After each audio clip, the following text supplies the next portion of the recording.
All right, YouTube has the stream now. We're going to go live. We are live. All right, welcome to Worldwide Slot Car Chat on Zoom, number 197. I'm your host, Greg Gabb. The gang's all here. We got Mike and Gio and Ed and John and Leo and Jeremy and Don and Anders and John and Garth and Dennis and Alan and Courtney and other people. Is other people here? Nope, other people's not here. We have other people. We had. Anyway, we're going to have an addendum to last week's Suzuka DISCA digital racing. Gio has some things he wants to add to that, so we're going to start off with that, and then we'll do our usual. Coming up. Okay, so yeah. First of all, I would like to start by saying hello to Anders. So I'm glad that he's here in the chat and more motivated than ever about his work on oxygen. So we had a good chat. So for you following the stuff on oxygen, the sub forum on Slot Forum International, basically you need to know that he's still working on oxygen, and as I said, as motivated as ever. So it's good. I would like basically to add. I banged my head on oxygen a little bit hard and got dizzy, but I'm fine. No worries, either one.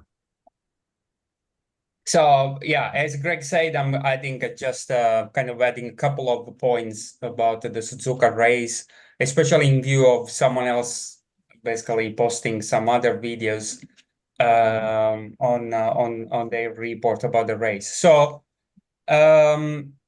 this is kind of the car that won the concourse in Suzuka, although it was not the most competitive car. And I'm not trying to look for excuses, but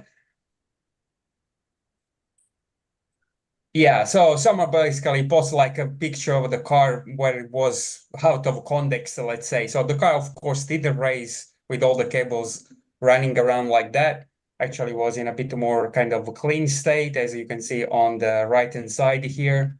And there were some claims about the light not working because it was so complicated. I mean, there are two issues basically happened to us. So one was the breakage of the front part of the car, and this was caused because of these screws, because they basically remove any kind of flexibility in the front kind of to bend, and it's very flimsy, the plastic used here. So what basically broke, and you can see here, it's basically the plastic around these lugs that attach the front to the main body. And inside, of course, inside is 2020, right? I mean, so I should have avoided putting the screws, remove these lugs, and just glue or put some kind of lamination on the inside. Again, lesson learned for next time. And actually, all these wires that we put on, or I put on, actually helped keeping the car or the front of the car attached to the rest of the body. So we just then need to put a bit of tapes on top of it in order to kind of stabilize it during the following 5.5 hours of the race, and never came off. So what actually happened for our lights was that this stuff here, the golden cap, basically, that I bought from AliExpress, again, my bad here, I never tested before, basically died. And I don't know why. I mean, one of the reasons that I'm assuming was that at the beginning of when we got our hands-out motor, the motor was defective. I don't know if it was some kind of a short with the cap or not. So maybe that kind of would have might have damaged the cap. And so that's why we got the 100 lap penalties. It was because our lights were not on when the car was off of the track. When the car was on the track, it was illuminated as a Coca-Cola track, as basically Harry said. And what else? I mean, all those wires and stuff. So this is a large freaking car, and with all the stuff that I put there, the body weight was still 17 grams, and the minimum spec for this race was 17.5. So which means that in order to be within regulation, I had to put 0.5 grams of weight of ballast into the body to make it, spec ready for the race. What kind of screwed me up, actually, and again, this was one, because I didn't prepare this car for this race. This car was prepared mainly as a slot car static model, let's say, because I want to I want to basically mess around with the lights even before the race in Suzuka was on the horizon. And what happened, so basically, if I prepare this car for it, the intention was to go to Suzuka. I mean, I played around with the lights and maybe in a different way. But anyway, so the other problem was the chassis. I think it was too hard. Sure. I mean, I have raced with the other cars at Suzuka with a very hard chassis. I mean, basically the standard chassis you get from Sideway, for instance, is even harder than this. And I had like a freaking good cars that may give me like third place. So it was just a kind of experience, let's say, because again, this is a new class, and Scale Auto is also also a new brand for me to kind of play around in large events. And again, it's a lesson learned. And so when we did the presentation, also when Wayne did his report, I don't think that we were trying to kind of boast or kind of, be kind of went there to conquer the Netherlands. I think we just mentioned that there was a lot of first for us, a lot of lesson learned. And despite the fact that, there was a lot of pressure for us, we had a lot of fun. So again, this was our personally was my first LMP or LMH car that I prepared for a large event. I never done one before. It was also a new GT3 car that we prepared. So it was a Yona cars that was never kind of tested. And I kind of focus more on the body than anything else. And also we run this on the new GT3 regulation. So yeah, Wayne and I have been racing in these events using other kind of regulations. So in ending up, I mean, receiving this kind of extra commentary about what we should have done and what you shouldn't have done. Sure, I mean, if you don't do nothing, right, then of course you're not gonna do nothing wrong. So if someone else is preparing the car for you, or you show up at just a race and still you don't make like top qualification or top results because even despite the fact that you have like a very good teammates there, I mean, kind of attacking, I would say, or kind of criticizing without any kind of good ground others' job. I don't think it's kind of fair. And with this, basically, I'm gonna close this stuff here. And I don't think there is no need to question or adding anything else to that. As we know, Henry does not pull any punches, but I saw it as just a little bit of friendly shit talking. That's how I saw it. So that's, I wasn't involved, so I can't, obviously tell anybody how to feel about anything. But from an outsider's point of view, it just seemed like a little shit talking to me. But yeah, I think those are excellent points to have been made and for people to consider when they're like, well, why did Gio and Wayne do so badly? It's like, well, they didn't, they did what they came to do. They learned new things. They had a lot of fun. What? Yeah. Anywho. Just a short question there. I had a chat with Wayne this weekend on Saturday. Long had a chat with him, and getting to the problem that some of you had with extra force lap counting, and he said that you had more force lap counting with this car compared to the GT3 car. I'm not sure if that's correct or not, but we felt that way. And he maybe, it was of course wasn't sure what it was, but he said also that, and I can see that in the picture, that you replaced the Hall sensor maybe then on another place in front of the front wheel, and you probably had it somewhere else in the GT3 car. Do you in any way think that might or not have affected the force lap counting stuff that someone experienced? Again, I mean, there is no... Personally, I don't feel that this car experienced more false laps than other cars. I mean, it's very difficult to again, because we don't have like the logs of the race. Would have been nice to have something that would be accounting for each team and providing all these data to each teams in order to then analyze later on. We don't have that, so it was just a kind of feeling from Wayne taking the pictures every 10 minutes, and not always. So yeah, personally, I don't feel that we had more false laps with this car. I mean, yeah. So I know that the car, I mean, the laps were kind of the fastest lap were kind of refreshed multiple times, let's say during the 6 hours. But I cannot say that it was because of our car. I mean, so I'm not sure about that. As long as I've been testing the car on my track, I cannot see any kind of false laps. I mean, but again, it's a different beast between Suzuka large track like that and my own car, my own track over here. So also the placement of the holes of the what's called it, the coils for activating the lane changes is different between the Scalextrics and Ingo, because what is causing false laps, it's basically when the car goes over lane changers. Yeah, and I've seen the same on my Corrado track.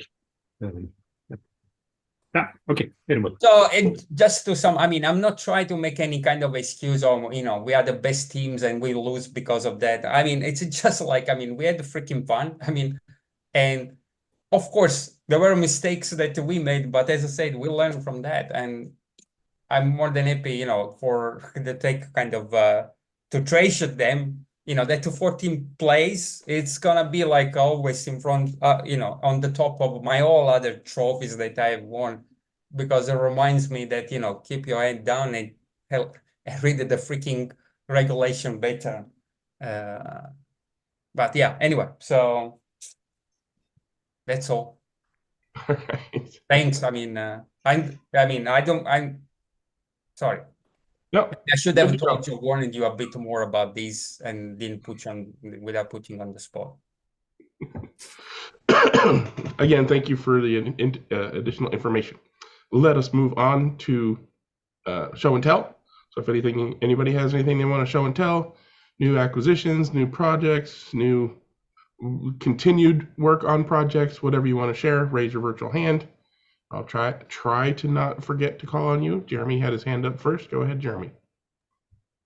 Well, I just got this car, RevoSlot in blue, and it's my first RevoSlot that I have one in the box, but I've never taken one apart. So for those of you that have run RevoSlot, what is the weird screws they use in the bottom there? They're not like a standard. They use 3 different kinds of screws. What are the hex ones? Why? Any idea why they went so wacky with those? That's what they had in their workshop when they put the car together, and that's what they stuck with. So now I gotta go find some kind of weird metric because it doesn't. My NSR screw doesn't fit. It's 1.5 millimeter Allen. You need it for the wheels too. Okay, thank you, Jim. All right. Anyway, other than that, it's a beautiful car, but it is nutty in the design. Also realize it has 3 millimeter axles. Yeah. Even better. All right. And the tires are the rib on the tires where they mount is not in the center. So if you take them off, make sure you get them on the right direction, the right way. Okay. Well, all kinds of weird stuff going on here. Yes. All right. And their rear tire compound is challenging to true. So is it? Yeah, very gummy. All right. I will take it easy when I get to that point. Well, we're just hoping to introduce, because this is one of my favorite, the U2 Trans Am's one of my favorite classes, and we're trying to introduce it to our club. It's going to be a hard sell if it's like all weird parts and nothing fits, and it's like, it's going to be a pain. Well, that's the nice thing about Revos is they pretty much, you might need to do a little screw manipulation, but otherwise they're just good, solid runners. Right out of the box. Yeah, they're good right out of the box. Yeah, I'll try to not do anything to it. Just get it for the club, and so they can kind of see how it runs. We've been running those for now about a month now, and it's the biggest fun factor. I think most everybody agrees it's one of the most fun classes we've ever started. Yeah. Okay. Well, that's good. And I'll give your tuning input. is not important with them. There's not a lot you can do other than gear mesh and adjustments there. And Well, yeah, I kind of figured that. But what I'm noticing is that the motor, it's like the motor's right now too close to it's like pushed too close to the pinion, so it's really tight. So I got to kind of move the motor a little forward, I think, and get it just running properly before I introduce it to people. Yeah, it's probably a good idea to take some. Rod around gears too. The run out on the gears not the best. It's probably a good idea to take the whole thing apart and check that it's flat, particularly the front piece of the chassis. Though the side areas of that sometimes are twisted. Okay. And when you put it back together, remember that there are different thicknesses of the little rubber caps that go over the body posts, because the two front and rear of the chassis are not all on the same level. So you've got to get that right. I actually don't ever run with more than 2 screws, either the fronts or the rears. So usually I put the fronts in and I leave the rears out altogether. Because if you tighten them up, then you don't get any movement on the chassis. So Cool. you I'll can vouch for that. Taking the rear screws out of the body helped quite a bit. So Jeremy, don't tell anybody, just do it. Well, Yeah. we're kind of live now, so people will know. Yeah. So all right, well then you just should leave have them saved that loose. for the after show. And I'm on the other side of that. Quite a Going, lot tell loose, them, that's all. tell them everything that you do.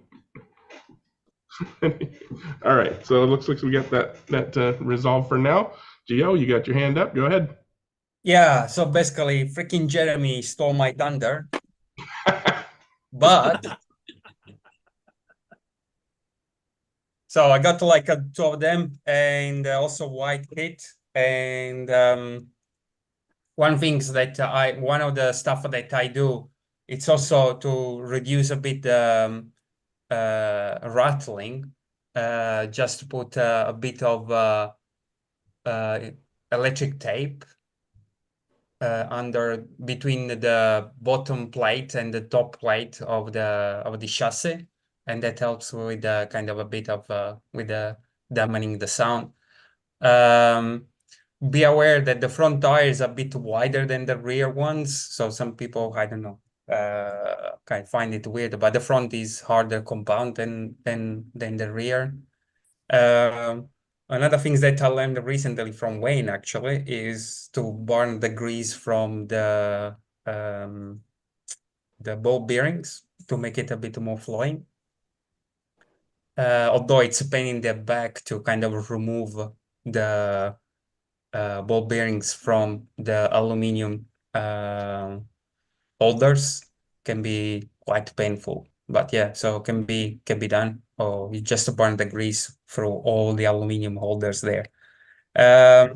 One of the things that also you have to be careful is that I found that the rear arches are really on top of the rear tires. So I tried, and it seems like they're touching, so that one can be a kind of pain. But I like more these the BMW with these wide flares that actually makes, I mean, this should be quite competitive car, and I think Jim already knows about that. And so kind of we are preparing also this class for digital. So here's an oxygen chip installed in the car, which basically stays pretty, I mean, to be such a small car, you can put so much stuff on it. So it works pretty well. Another thing, so we're talking about truing the tires. Yes, those tires are kind of a bit tricky to true, but on the local kind of eBay, we call it Trade Me here in New Zealand, I found these tire truer.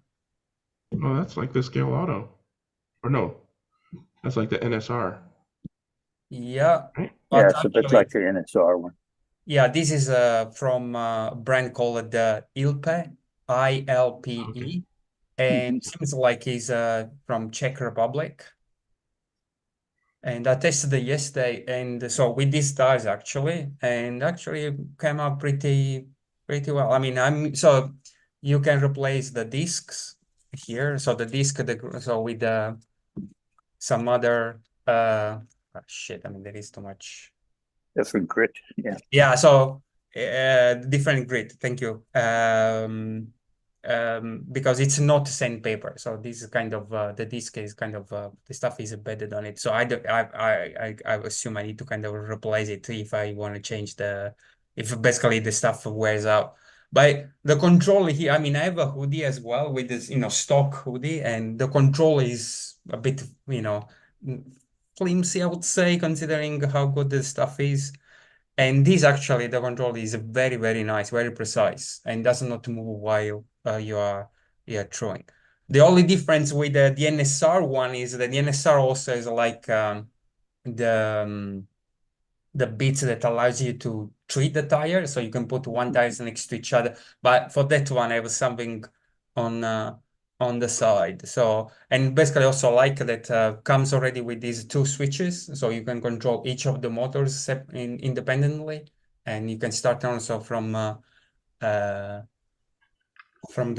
I mean, you don't need to mess around with your power supply, and of course also like once you through one tires, there is a stopper in order to kind of have like an indication where the tires ended in order to do the second one the same kind of level of diameter. And actually, I was pretty quick for all 4 tires from RevoSlot. I was using a gym trick of kind of, especially for the rear ones, to cool them down once in a while, but kind of worked out pretty well. I mean, like it did for the G25s. I don't think these are G25s, but yeah, they can come up pretty easily. So with this trick, basically worked out pretty well.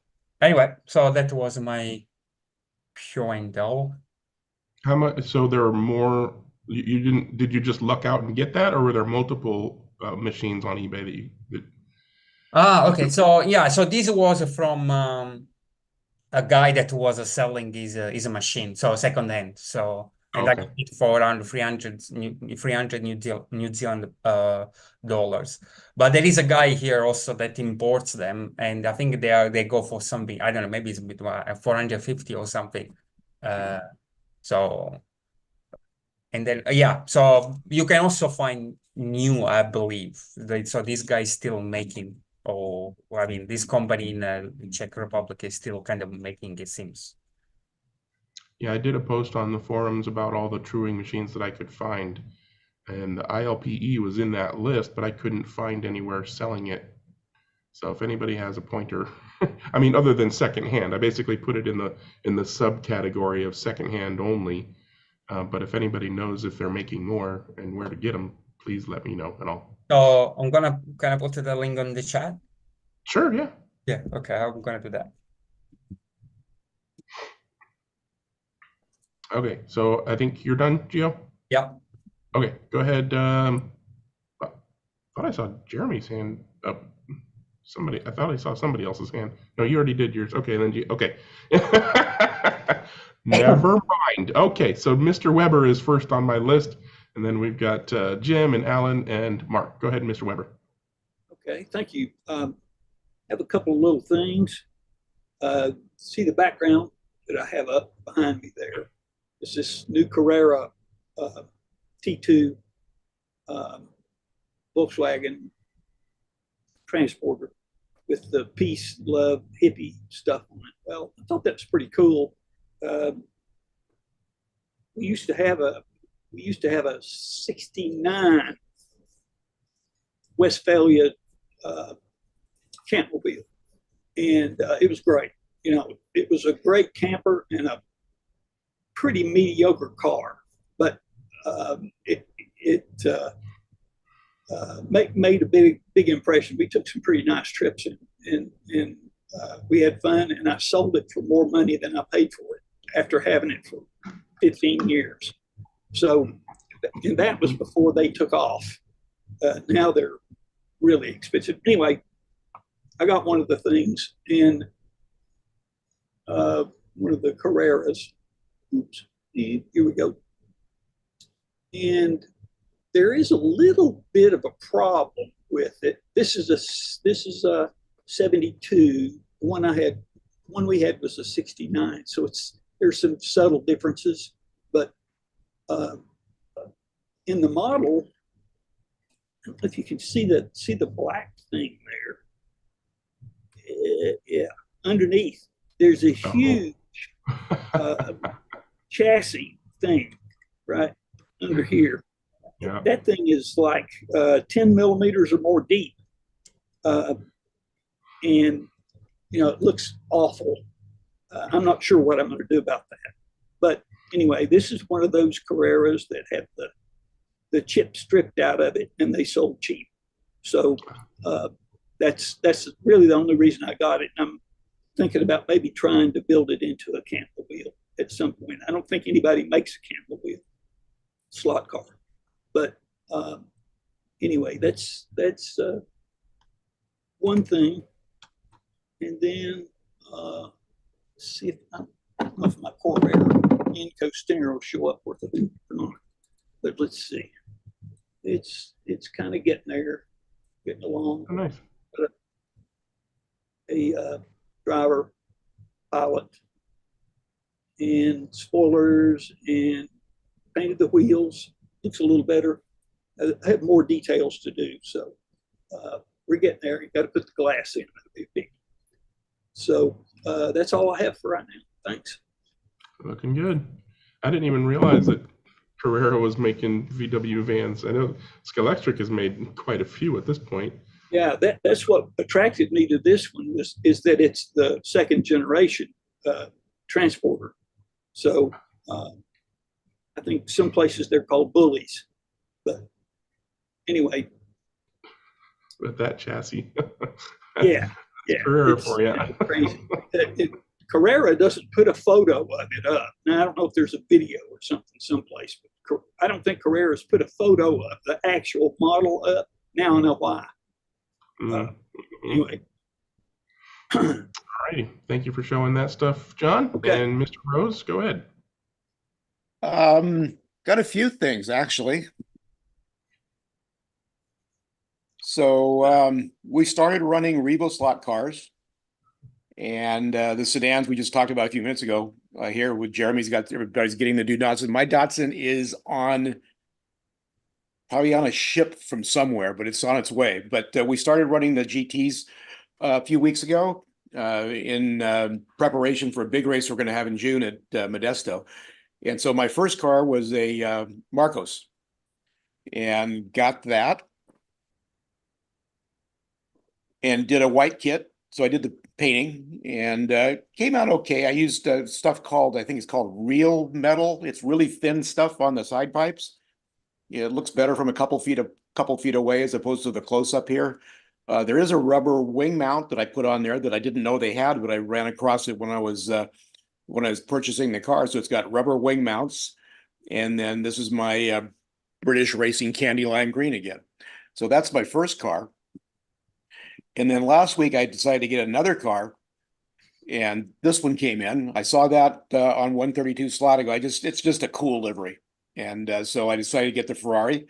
It's a little bit heavier than the rest of them. It's primarily the body. It's about 4 to 5 grams heavier than the rest of them for some reason, which is more plastic in the body, I guess. But it runs really good. So we're getting ready to run those very seriously here in the future. The same day I got the Ferrari, I got an order in from Area 71, and I got 4 cars from Area 71. The one that I really wanted, because I'm a BMW guy, is the M4. Now Racer Sideways is coming out with this, but this has been out for a while from Area 71, so I got it along with some other cars and some Ferraris. So I've got a Ferrari 488 GT3, a Ferrari 488 Evo GT3, and a Ferrari Testarossa street car. So I'm going to be working on those. The GT3s are one of them to become a race car, and I'm not sure what I'm going to do with the Testarossa, but they look really good.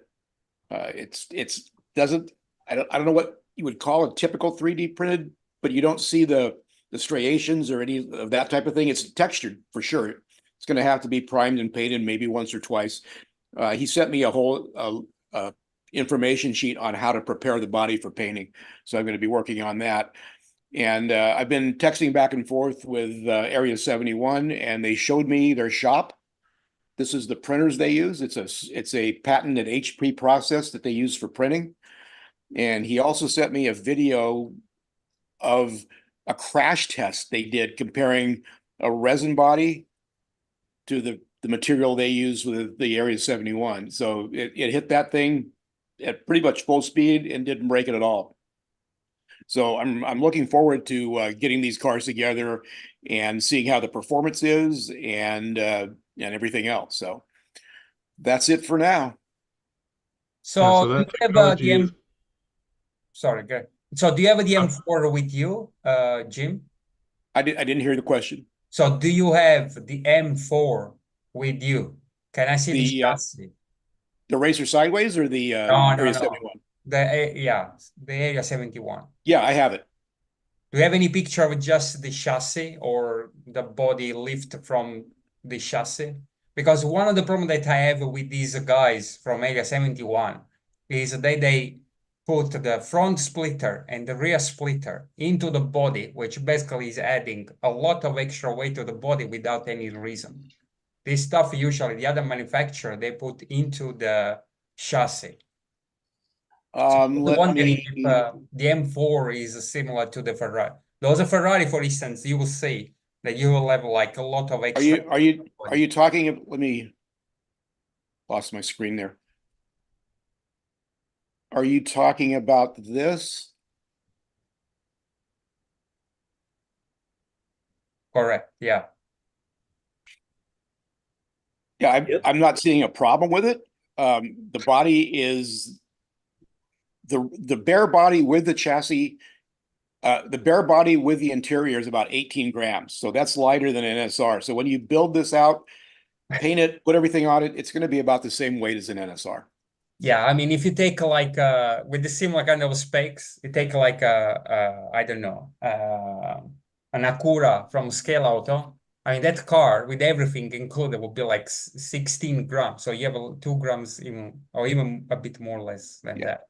So I don't know. I mean, I'm not 100% convinced that that is the best configuration. They don't need to do it. I mean, I don't know why they keep. So I was maybe I saw your picture of the M4. Maybe for the M4 they changed that, but would be nice. I think it's. I don't have the picture of the M4 right at hand, but I think it's the same. It's very similar. Okay, and the M4 is even bigger car than the Ferrari. So yeah, I mean, they did with the Bentley, for instance. The Bentley is like 25 grams out of the box or something like that. Crazy weight.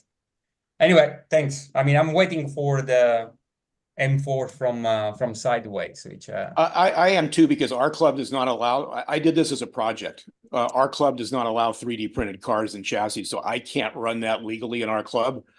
So I'm waiting for the Racer Sideways as well. yeah. So I was going to say the printing technology has been around for a while. It's basically what Shapeways uses. I'm sure that their HP printers maybe are slightly different in some way, but it's basically laser-sintered nylon powder, which is why you don't see the layer lines that you would normally see in a filament print. But technically, the layers are still there. They're just very fine layers, and they're hidden by that powdery look because it's. He mentioned that to me. It is a powder-based, or whatever you want to call it, nylon. Yeah, and there are advantages and disadvantages. It's a little self-serving his comparison between resin prints and his prints, because he probably was just using regular old resin, not any kind of impact resistant or flexible resin or mixtures of stuff that the people who have been doing resin printed bodies for the last few years have developed, right? So nowadays, if you ask somebody who prints resin bodies on the regular to print you a resin body, they're not going to print it in the stuff that breaks when the car runs into something or gets dropped on the floor. They're going to print it in something that is more resilient than that. Maybe not as resilient as nylon, which is some really resilient material, and there's no denying that an SLS print like that is going to be, sturdy and impact resistant. But resin has come a bit farther than that. So Plus, not you can quite. do also mix with the resin, right? I mean, Yeah, that's what I'm saying. Like some people will take, a portion of regular resin and mix in a portion of flexible resin, and the combination gives you a body that's stiff but impact resistant. That's what I'm saying. yeah. Yeah, we have And, some I resin mean, bodies and HO resin bodies, and the first one I got cracked when it hit the wall at about nothing speed, and then Yeah. they changed the formulation or whatever, and now they're fine. Jim, so when you prepare those cars, if you can have like maybe a show and tell how you do the preparation for the painting, it would be really. I'm working on that. Yeah. Yeah. For I did so I have to say that so I had like the previous generation of printers from TA, and the latest one that you got, that Ferrari GT3 Evo 2, I think, and there is a huge difference. So I think with one spray, one pass of the filler, basically it's almost enough to remove any kind of layers. So it's much better than it was. Yeah, I'm obviously I'm doing a video on it for my channel, but he sent me a whole set of instructions on how to prepare the body for, to get it to the point where you're going to paint it. Cool. Yeah. So if you can share Cool. the process, it would be really nice. Yep. All right, so let's move on to Mr. Wilkinson. Go ahead, Alan. Right, it's off. Okay. Black Arrow. Some real from the horse's mouth information on Black Arrow. I've been hunting around for the last 2 weeks or so for some new bodies for the GT3 Italia on my usual Spanish websites and French websites, and not found them anywhere. And everyone will have heard the rumors that Black Arrow's in administration, etc., etc. So I got onto their website and I saw that they've got these in stock. So I sent them an email and said, do you really have them in stock? And they said, no, we don't have them in stock. However, they're saying that their retailers are going to be restocked within the next 2 to 3 weeks. So clearly Black Arrow is still producing bodies. So if anyone's a fan of Black Arrow and they've got chassis and they're looking for bodies, keep an eye out on all those favorite Spanish and French websites. You may find that you're able to get these. This particular one was prepped for GT3 DISCA racing, lights and everything, but I never used it. It just wasn't good enough compared to the cars that my teammates were creating at the same time. So that one didn't get used. So Black Arrow, not dead. There's still life in it yet. And keep an eye out on the retailer websites. You won't find these in slot sellers like Pendle. Pendle have never stocked these, as far as I'm aware. But you can get them on the Spanish and French websites. So that's one. A follow-up for this that I showed a couple of weeks ago, which is a follow-up to Gio's work. This is the easier livery, and because of the fragility of the front end, decided this was never going to be a goer for a 24-hour event. I think Gio's experience really validates that. But just to show you, I didn't put the screws in. That's completely super glued up, and all the resin around there to make sure it's as solid as it can be. And this is being prepared for sports car racing analog.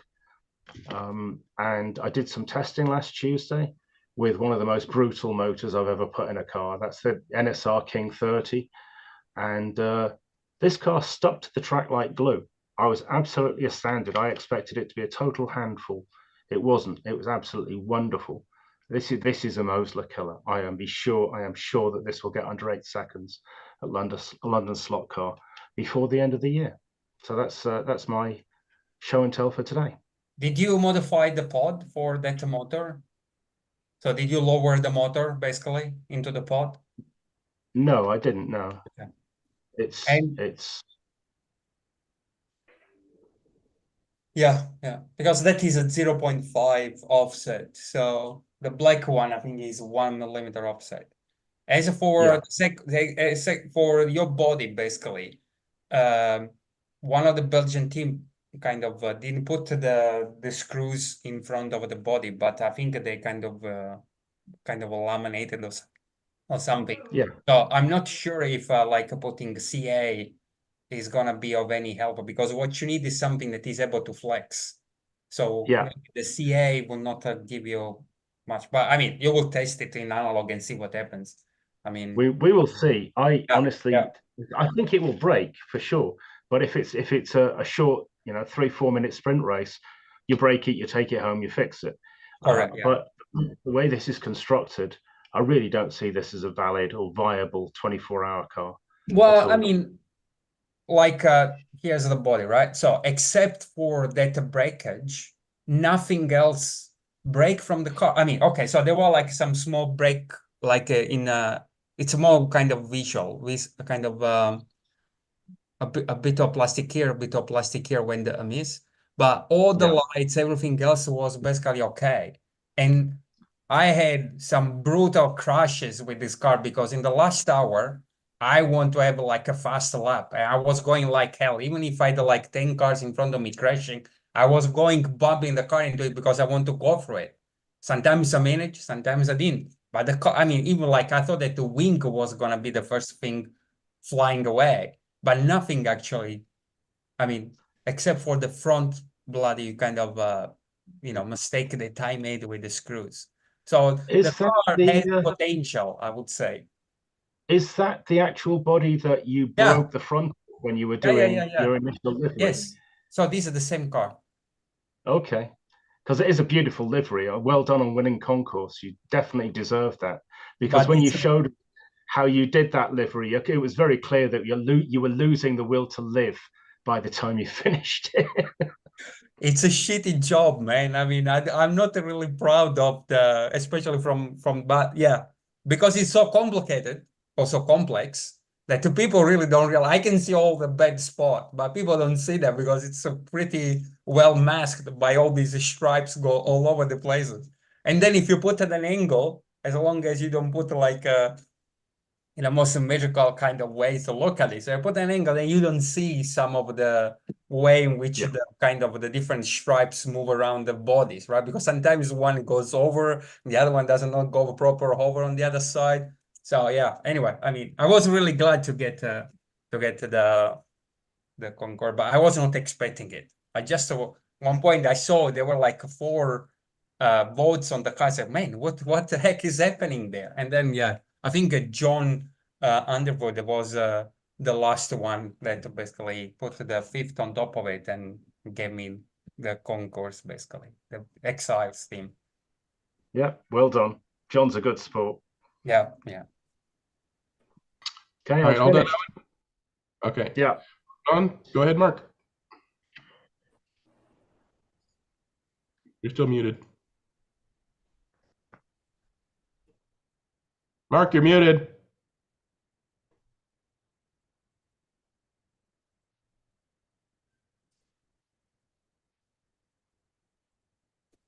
There we go. There you Hear me now? Yep. Okay.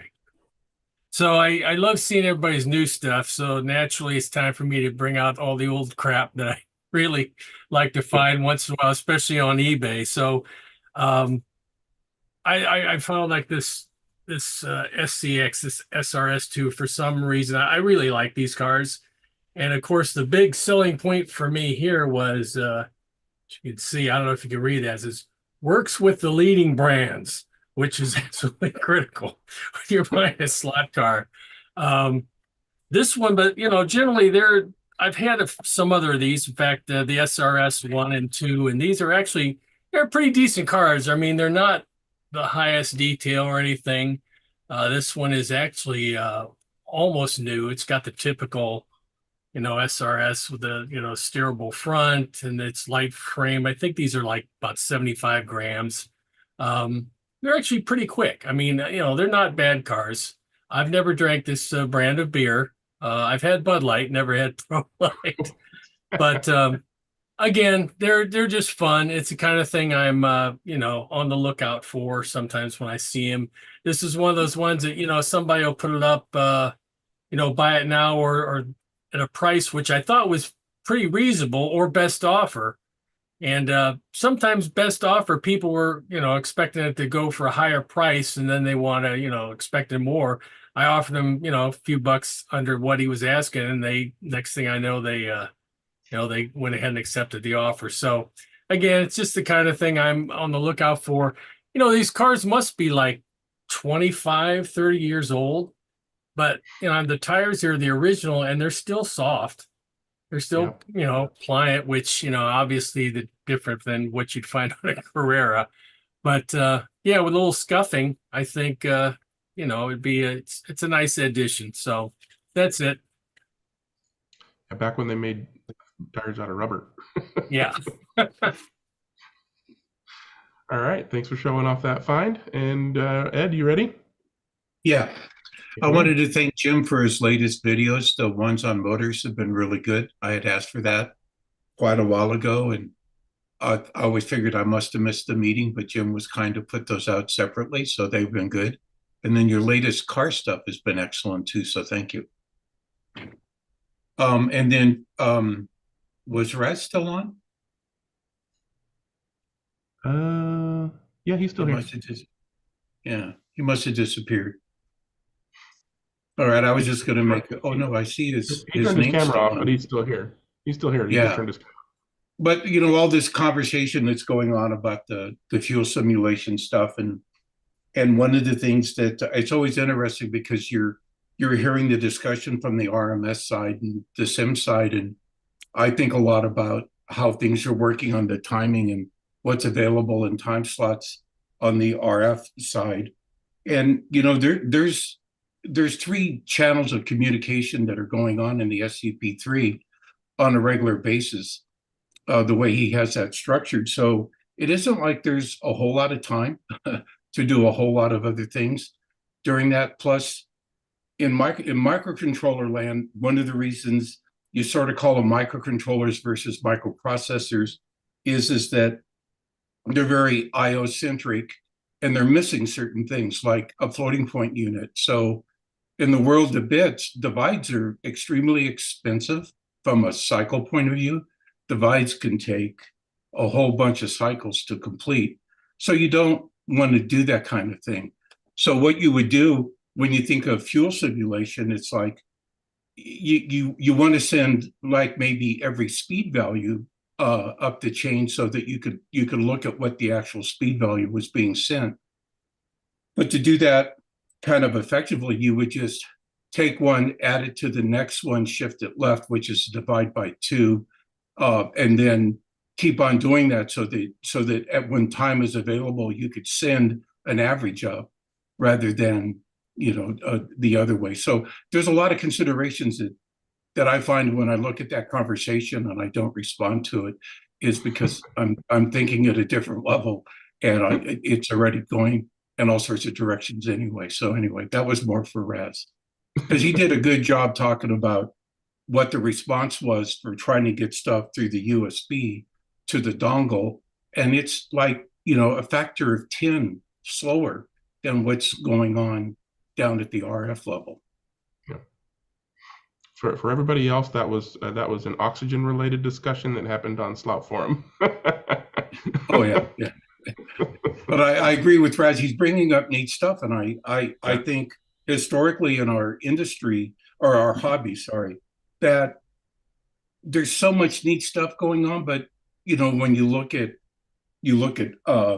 Slotted and the staff that they have, and that their main revenue stream is not oxygen, it's elsewhere, and their consideration has to be there. Then you look at Scorpius, it's a couple of hobbyists doing things besides their primary jobs. It takes others like us who want to dig in at that level and can dig in at that level that'll advance this thing. So, but the trouble is it's not open. You know, if you looked at this other screen I have right here, I mean, I got 2 different debuggers going as I sit here and probe into the depths of the FCP3. Yeah, getting businesses to be accepting of outside influence of any kind is that's a whole another kind of thing. Well, there's so much sensitivity between those 2 RF guys. It makes it complicated. That too, yeah. All right, moving along. Looks like we're done with show and tell. I don't see anybody holding their virtual hands up or their real hands, so we'll move along to Club Corner. So if you have any slot car racing activity of any kind that you want to talk about, past, present, or future, raise your virtual hand. Dennis had his hand right up. Go ahead, Dennis. Okay, screen to share. Hold on. Here we go. So yeah, hopefully you could see that. Yep. All right, so this is at the local commercial raceway known as Piranha Speedway up in Whittier in Southern California. And this was the flat track that we've had. It was originally a track that was built quite some number of years back. It was up in the San Francisco Bay Area for a long time in a shorter version. When it was bought by the Piranha owner, it was extended. The S's up at the top end there were added, and this little wiggle down on the bottom right-hand corner were added. But it's a nice track, but it has a couple of little quirks, and the owner decided that seeing as there was another track available, that he would buy that and put it in place of this one. So my story today is about taking it all apart. So I think it was Saturday, we all got together, a whole bunch of us, and we took the track down, obviously disconnected all the wiring, took all the pieces, segments of the track apart, took all the legs off, and loaded it all into a truck and took it off to the raceway owner's other business, where he has some storage, and the track will be stored there. Then we waited for the new track to arrive. It was coming from New Jersey. It was supposed to be there on Sunday, which is why we took the track apart, the original track apart on Saturday. It got caught in the snow in Denver, and so it didn't arrive, and then the truck broke down, and so on and so on. So eventually, about Tuesday morning, about 10:30, the track arrived, and we started offloading all the pieces. We took them all in and put them down on the floor, checked them all out, checked out the very, very nice way in which it's been done. Oh, damn it. Sorry, guys. I'm over clicking. We put back 100 legs. This track stands on 100 legs. Actually, a few more than 100. I think it's like 104 or something. Every one of them bolted on, and every one of them adjustable. So we bolted all the legs up, and we signed the bottom of the track, just so that everybody knows, all the people that worked on it. That day there were 11 or 12 of us that were there to help out. Retired guys rule, There's a lot of cheap labor available amongst the guys, but everybody helped out well. And this is what it looks like now that it's up. So it stands in almost the same footprint as the original track, but it has a couple of advantages. It's a little more compact from left to right in this picture. So across the track, it's a little more compact. And the main front straightaway is actually not straight. It has a slight curve to it, as you can see in the picture. And what that allows is that the guys at the end of the driver's positions here can actually see the whole straightaway. You never have somebody getting in your way, even if guys tend to lean over a little bit. You could have a frontal protuberance, like quite a few of us do, that it doesn't get in the way and you can see the car. The track itself was built by a Latvian fellow by the name of Janis Nabokins, and he is the guy who builds the tracks that are used by the ISRA, the International Slot Racing Association, for their World Championship tracks. He builds a new one every year for that. And this track was built in 2021. It was intended for the 2021 World Championships, which didn't happen because of the pandemic, and was now used for the 2023 championships in Atlantic City, and then moved back to the raceway in New Jersey. And they are now awaiting a new one, which is a copy of the 2024 track. And so this one was up for sale, and it now resides in Southern California. So this is what it looks like right now. There's a guy coming in today to do all of the wiring. And so hopefully by the weekend, we'll be able to turn our first laps. So I just thought I'd let you know. How much a truck like this will cost roughly, Dennis? When they're new, they cost, I think around about, it's like $100 a foot or something like that. And this is $180. So about $18,000. They're not cheap. The construction is so good when you look at it, the way that he does it. All of the panels, they're actually very light. Apart from the ones where the driver's panel is, you can almost pick up a piece on your own. They're very light construction, but because of all the legs and the feet, they're very strong. But Gio, I'm not dead sure what they cost nowadays. I know that was what the local track builders charge. This has all been CNC machined or CNC routed ahead of time. It fits together like pieces of a Swiss watch.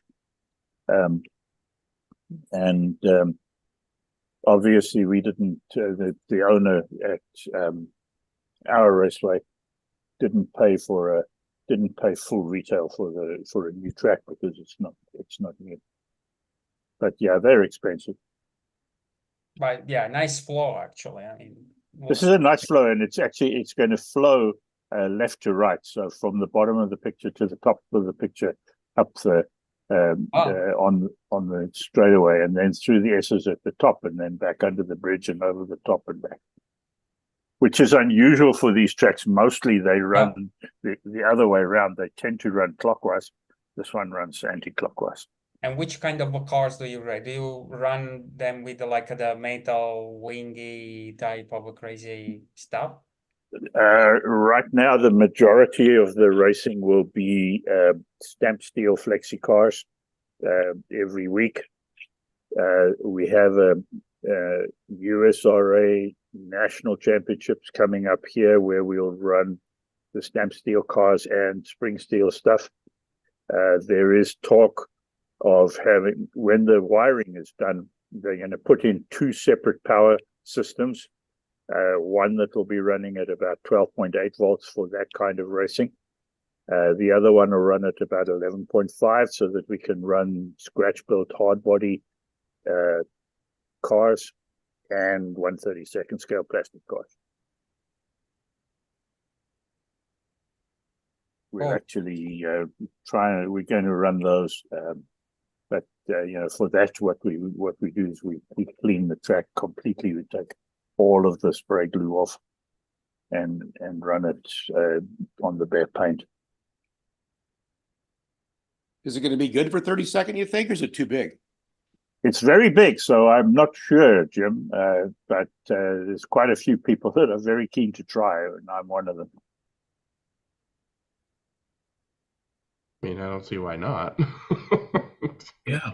Well, the only problem is going to be if you're standing like where Mill Conway is standing here on the bottom right corner, driving on Black Lane, and you've got to look up to the top left-hand corner here where where your car's coming around the inside of that hairpin turn up there.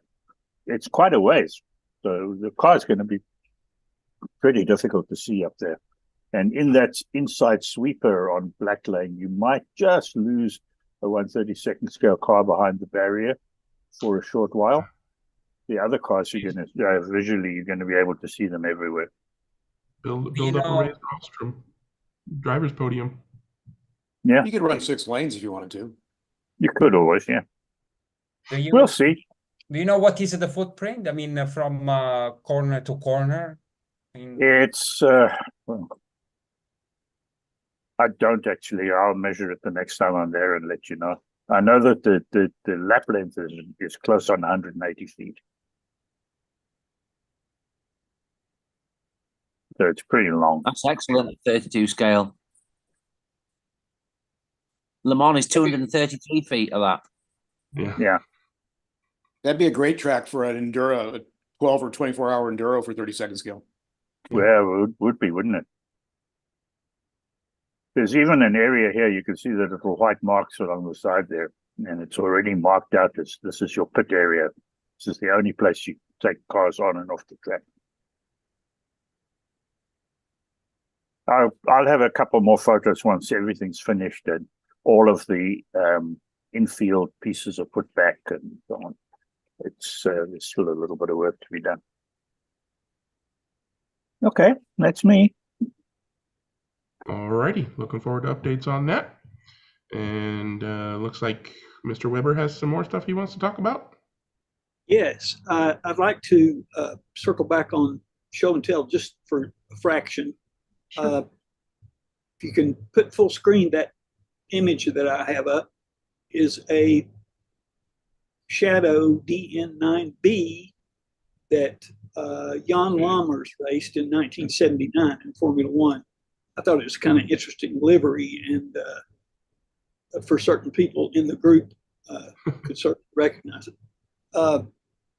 John sent me that as a copy the other day. Yeah, I told him it'd be a great grocery getter for him. Yeah, yeah. Just run down to the store quickly. Yeah. For my Samson Shag, it's a pipe tobacco brand, right? As I recall. Yeah, I couldn't figure it out for a long time. Then I finally went back and read the Sports Car Digest article all the way through, and found that it was a pipe tobacco, Shag pipe tobacco. So anyway, pretty cool. I think. Yeah, I like it. That would look good on a LMP type car too. It would. That car races regularly on the West Coast in vintage racing.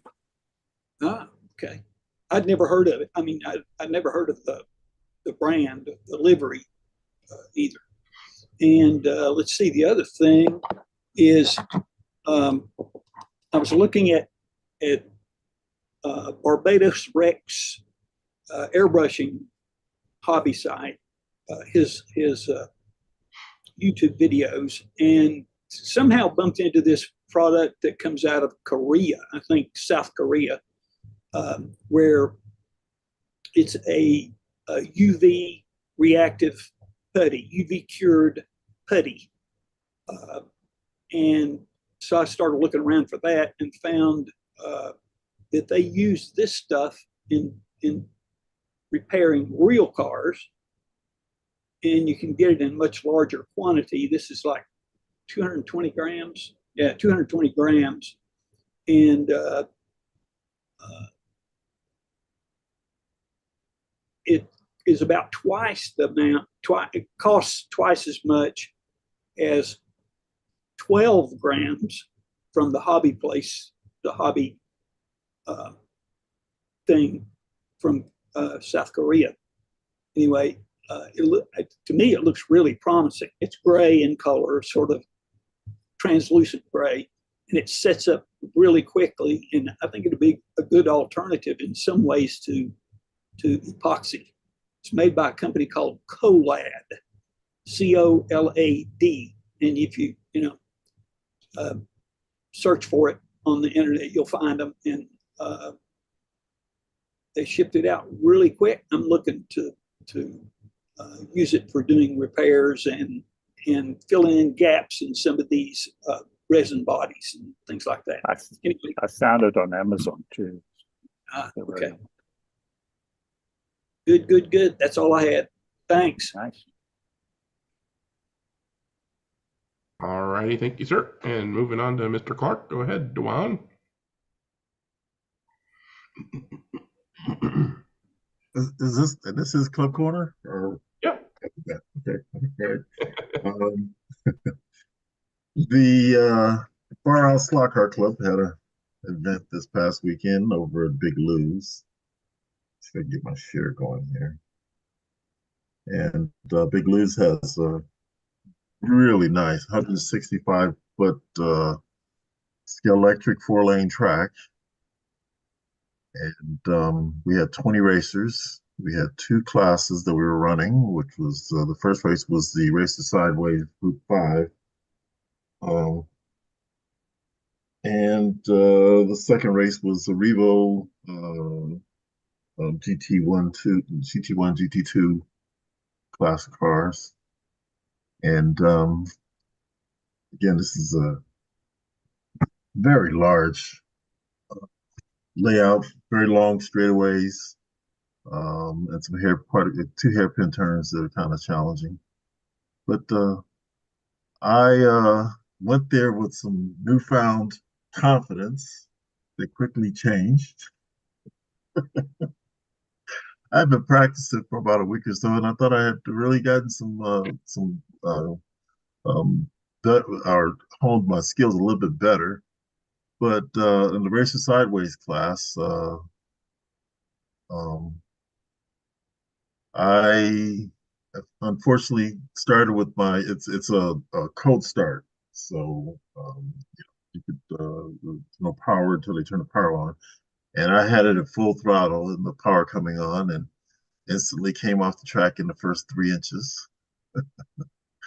And sat there for 30 seconds off. Well, what I thought was 30 seconds. It wasn't quite 30 seconds, but nonetheless, it cost me quite a bit. And then another instance where my car came off right in front of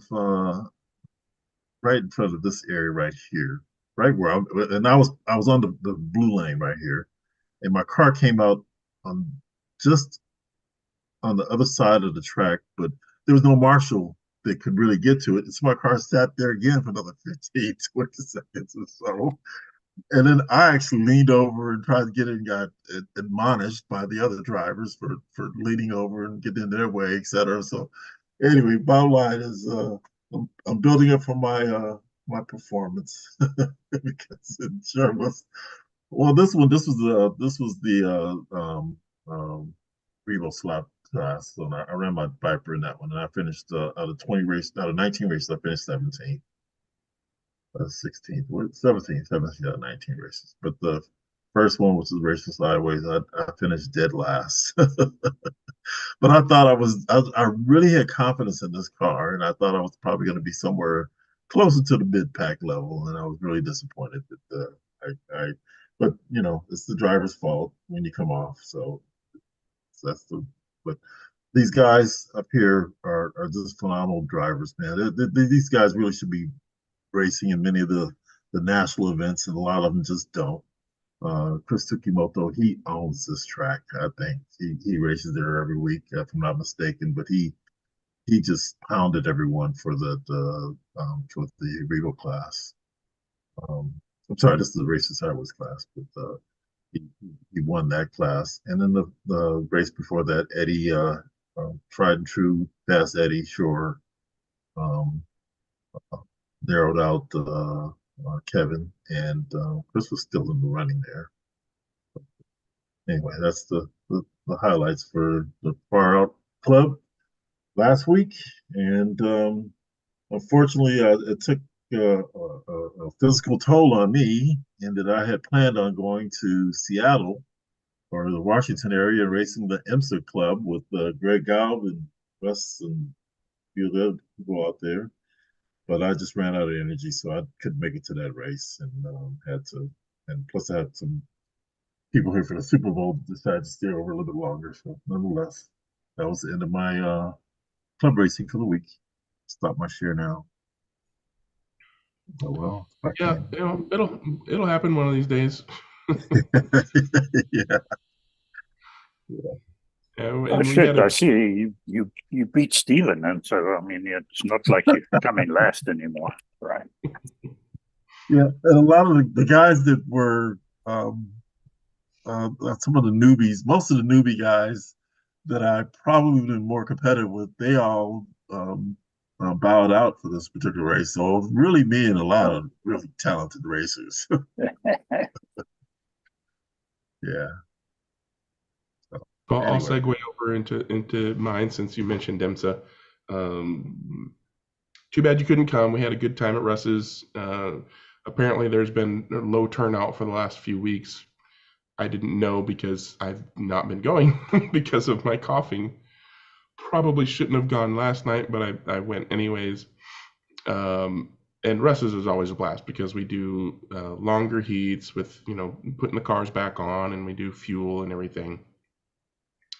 And I hadn't done any work at all to my car this whole time. The first time I ran this car in this series, we're running slotted LMP cars. But had fun, not last, surprisingly. But they're good cars. They're relatively easy to drive. So as long as your tires are hooked up okay, then it's all in the finger anyways. Yeah, good times. And hopefully we'll see you the next time we run at Russ's. All right, I'm looking forward to it. All right, Mike, you ready? Yep. Go for it. Actually, I can share. If I can figure out how to do it again.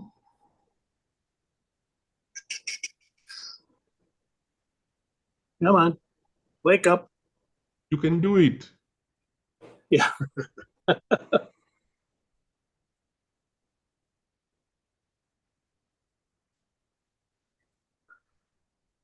So we had in the 124th cars, we had Slotto, which is 3 classes. They're all flexi chassis. All of them have the same motor. The difference is in the weight of the car. And in stock cars, we use 11.5 volts instead of 12.5. And so we have stock cars and then Retro Can-Am and then LMPs. And you can see all the cars there. We had 19 people going on.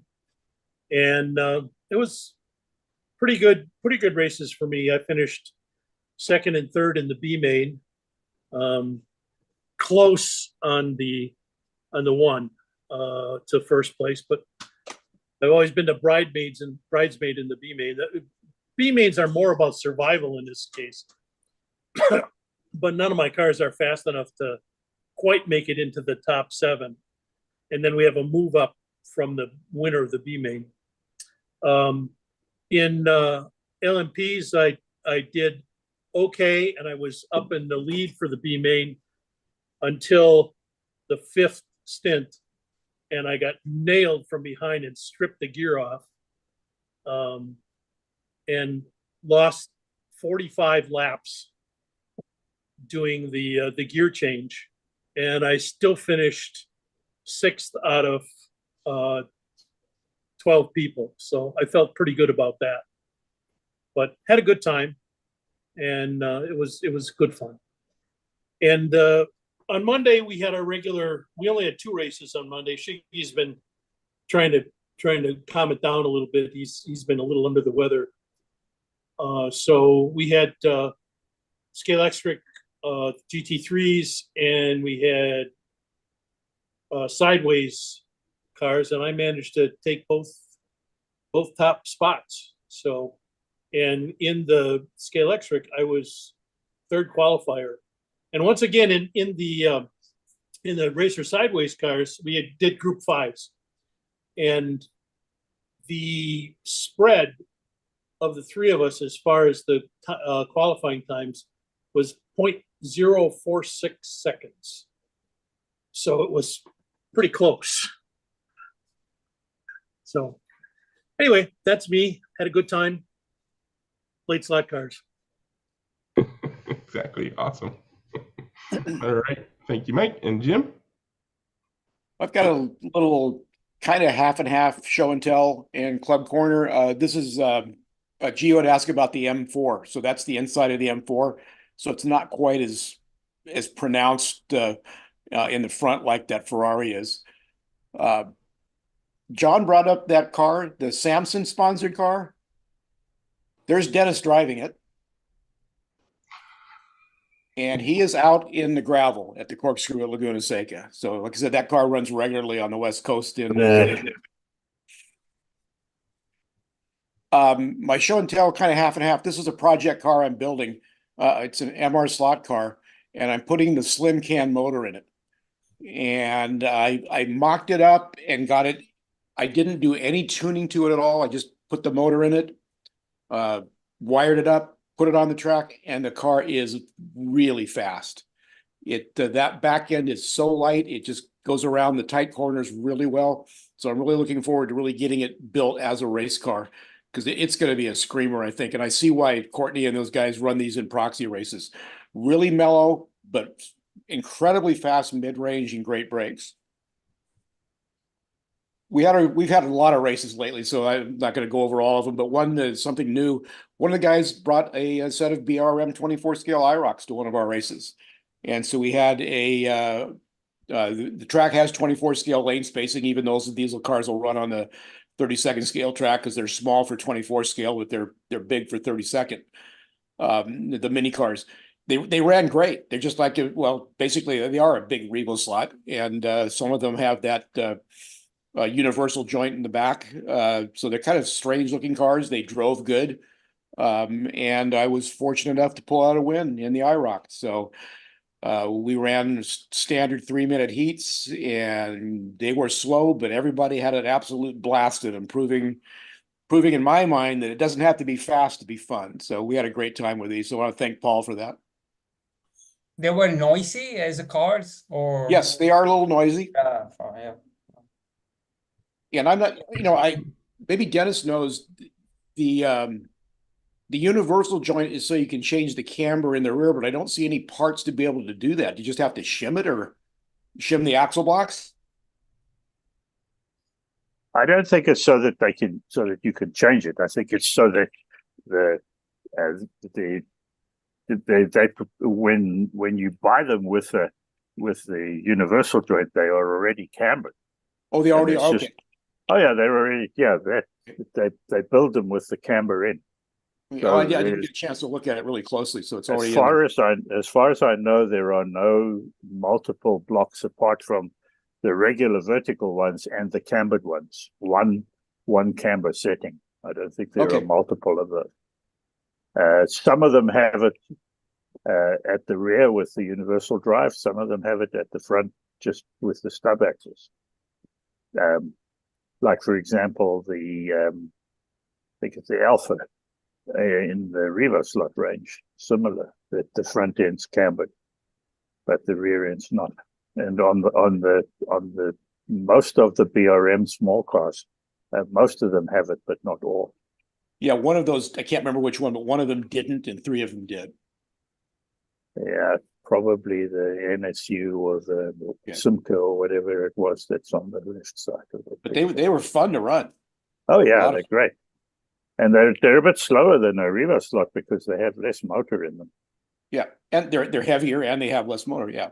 But like I said, everybody had a blast running them. Oh yes. Here's the Renault. That's and the that's Renault, the camber. You can see the camber on the rear wheels, I think. Yes. And there's the U-joint. Got CV joint, actually. No, it's a universal joint. No, it's not a U-joint. CV joint. It's just a universal joint. Okay.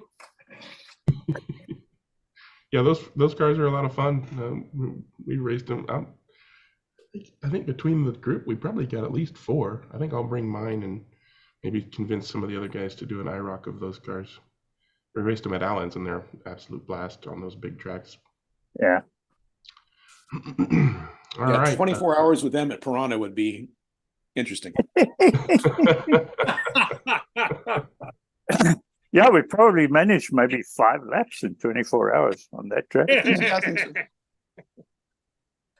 think James hankering. Just to give you an idea, on the track that we ran them on, it's a small, it's a 6x18, I think, footprint track.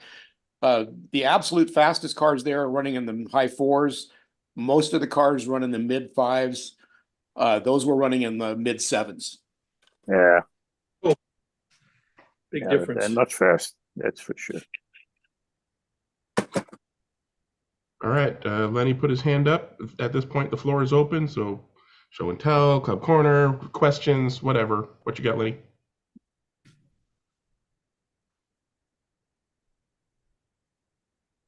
There we go. It's all coming. right, guys. It's all right. I'm trying to do a screen share at the moment. It's not coming up. There you go. Now we see 4 cars and some awards. Yeah. Okay. So this weekend we got the Mixed Bride Trophy race to remember our good mate Mick. So funnily enough, one of the classes of the RevoSlot Group 2 cars. So, sorry, the BRM Group 2 cars, the 24 scale ones. So yeah, we race them fairly regularly, fairly popular. That's the only 24 scale class I have here at my track, because only really the gutter spacings are only wide enough for a 32nd scale car. The 24s tend to hit the fence when they swing back off the fence. The outer aprons are okay, but it's just the inner ones. But anyway, yeah, so we're running the BRM 24 scale Group 2s and RevoSlot 32nd scale sports and GT cars. So we throw the GT2s, the LMPs, and the GT1s all in together. And we're also running what we call classic touring cars. So the Mustangs, Camaros, a few guys have got other stuff. I've got a Reza Monaro, which is a Holden coupe type thing that I'm planning to build up at some stage. So yeah, so there's the perpetual trophy there. Your name will go on that. There'll be other trophies similar to the ones I award at my other race meetings with the glass with the print on it. And there's a picture of Mick. Hangs on this column here because when he used to race on Red Lane, he'd lean on that column.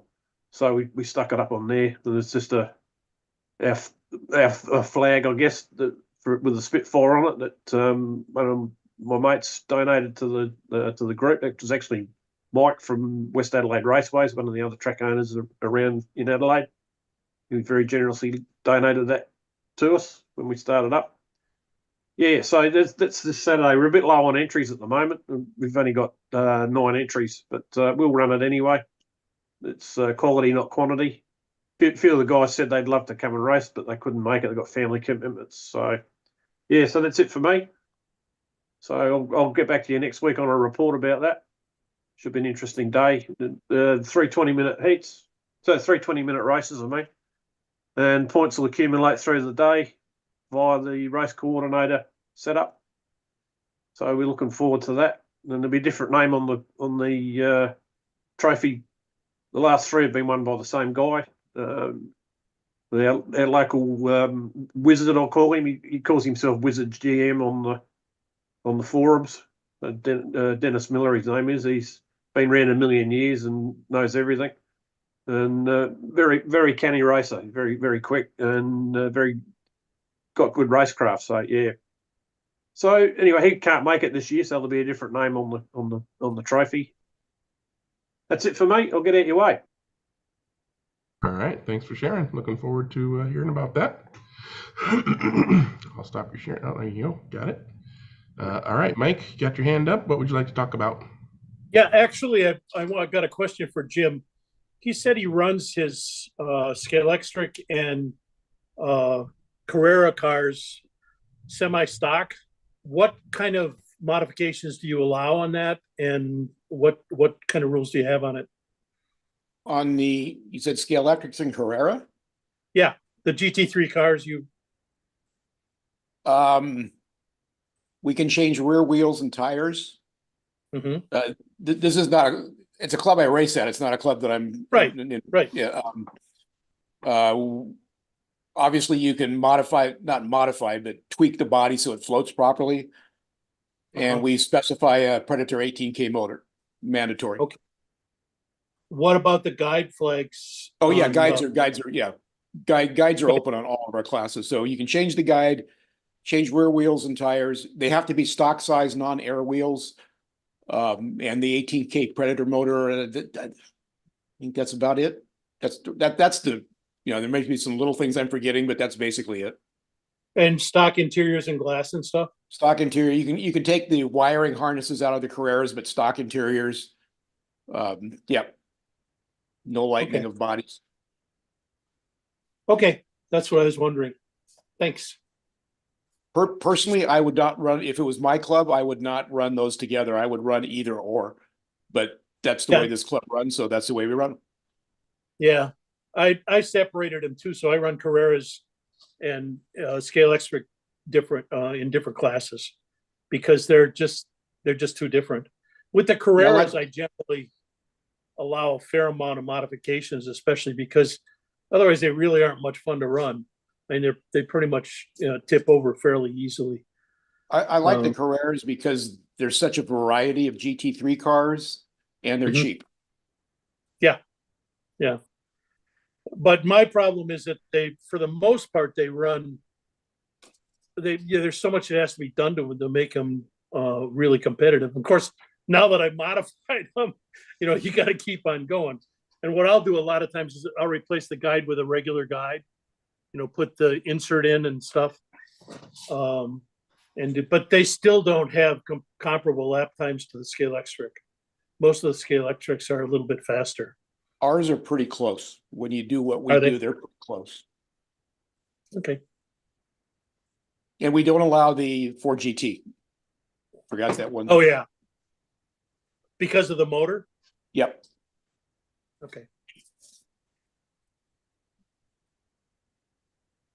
Alrighty, floor is open. Should we talk about Wayne's topic of what would you like to see in the slot car industry? Anybody got any ideas for that? I thought it's something I'd like to see. No. I'll tell you two then. Okay. I'd like to see somebody take the WWSCC GT350, remove its body shell and graft something else onto it, turn it into a real race car and see whether or not it's a competitive chassis against, well, to see what kinds of chassis it's actually competitive against. Has anyone ever done that? Anyone know anyone that's done that? You're talking about the Mustang one? Yeah, the Mustang one. Yeah, because if you remember, that's got a very different chassis to most cars. It's got that two-piece affair that kind of replicates the way that steel cars are built. And I just wondered whether or not, as a plastic thing, it could be competitive with the best of the plastic chassis from the other manufacturers or not. I just wonder what anyone's thoughts on that were, and whether or not anyone had tried to turn it into a real race car as opposed to just a Mustang that races only against itself. But you mean like with another plastic manufacturer, like Scale Out or plot it with that kind, with a different body? I don't know. I mean, what I can tell you is that on my truck, that car out of the box you put on the truck, it goes pretty well. So the chassis is a good chassis, yeah. Yeah.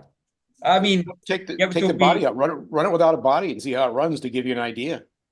Well, I mean, I've never even handled one. We allow them into our classic touring car class, but you got to do a motor downgrade to a Pioneer or a Scale Electric motor. Otherwise, it'd be ballistic with those the WWSCC motors in them. And they're competitive with everything else. A couple of guys run metal chassis in that class, and I've got a 3D under a Camaro. But I've been thinking about putting one of those WWSCC chassis under an old Scale Electric Camaro or something like that, and see how it would work. Of course, the downside of trying to do that, I don't know if this is fact or not, but it seems like an expensive way to build a car because it's an expensive car to buy, and then to throw away, or not throw away, but to resign the body and adapt it to suit whatever else you want to put it underneath. You kind of got to buy two, which makes it even more expensive. But I don't know. Is the rolling chassis available as a unit on its own? I don't think so. So I saw that Bendel has adjusted the body and recently also received the white kit. But I've not looked for the chassis only. So that will be an interesting point to kind of to see. Maybe it will be available pretty soon. I don't know. That's something I'd like to see. Okay, I have something I'd like to see. Okay, Jeremy. So earlier today, I saw somebody had a Pioneer chassis that they had 3D printed for sale, I think, and it accepts a slotted pod. And I thought that kind of defeats the purpose, because Pioneer Legends, all three chassis are the same for all three cars, so they're kind of balanced against each other. I love that when companies have this balance kind of like that. And obviously you can't do it with every car you make, but maybe some of the 3D printed chassis guys could start looking at balancing out like the Trans Am Scalextric cars. If you had one chassis that was similar but accepted different, tops, you could have a little more competitive balance in those, because like right now that 70 Camaro just dominates our class every time. There's no beating it. But why it's dominating? It's lower, it's wider, and it's just got a really good balance to where everything meets up. Yeah, that's the only reason.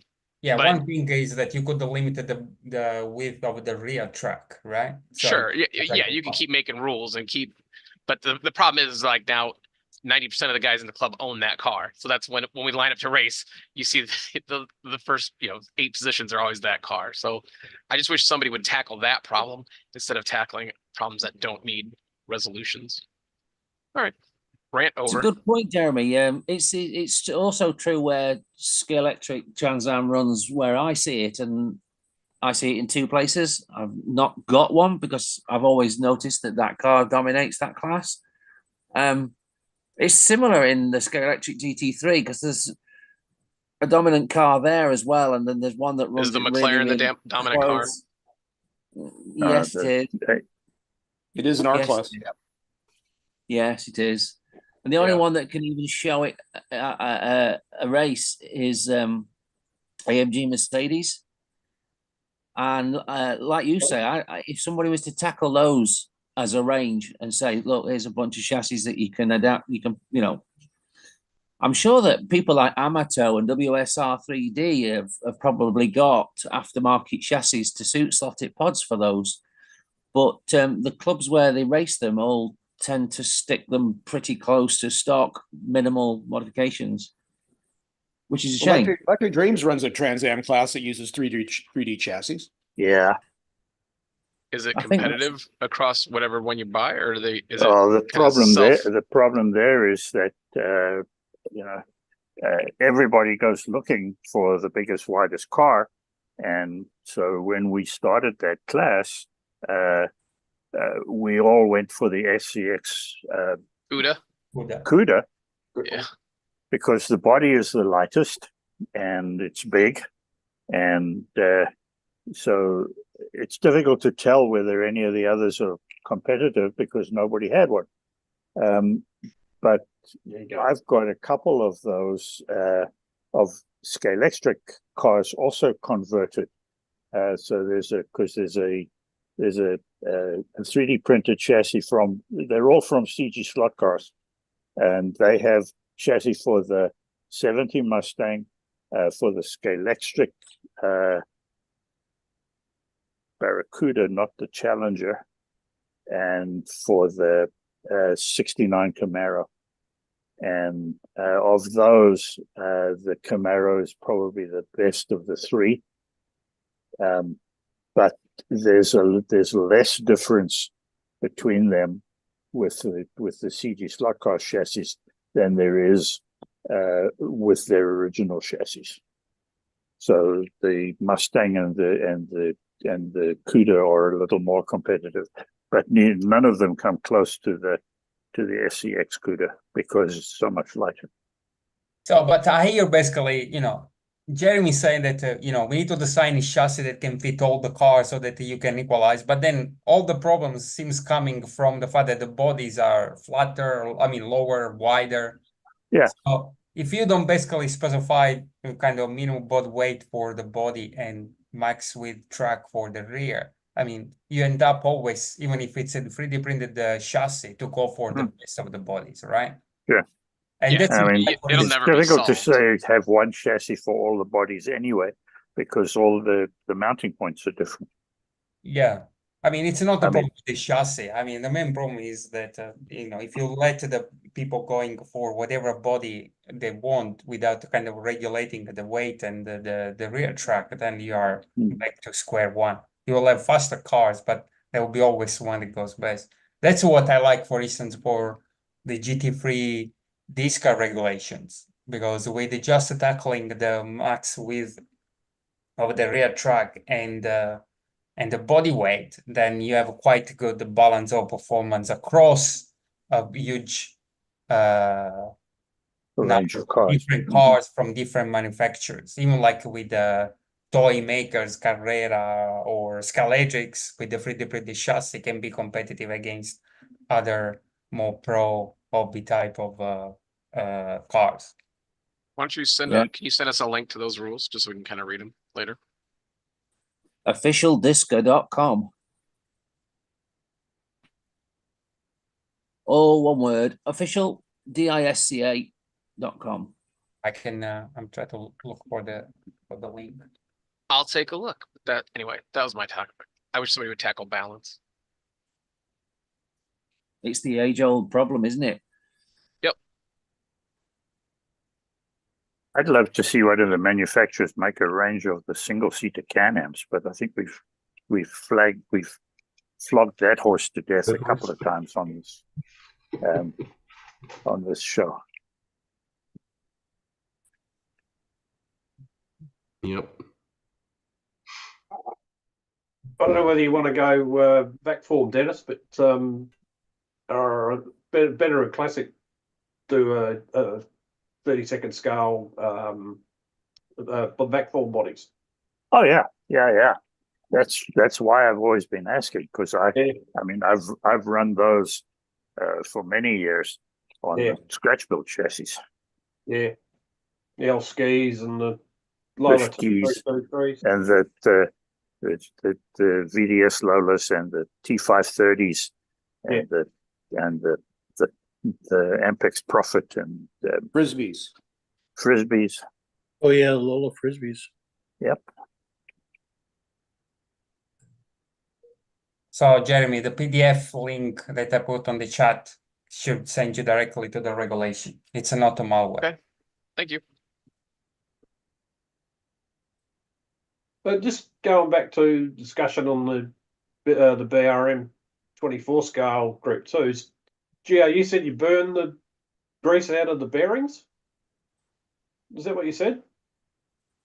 Yeah, so basically, you're talking about the RevoSlot. Yeah, any of them bearings. Basically the same thing. Yeah, they're all the same. Yeah, so basically, I watched the Wayne videos on how he prepared the GT3 cars for the Suzuka race, and there was this tip on how to make the bell bearings more flowing, let's say.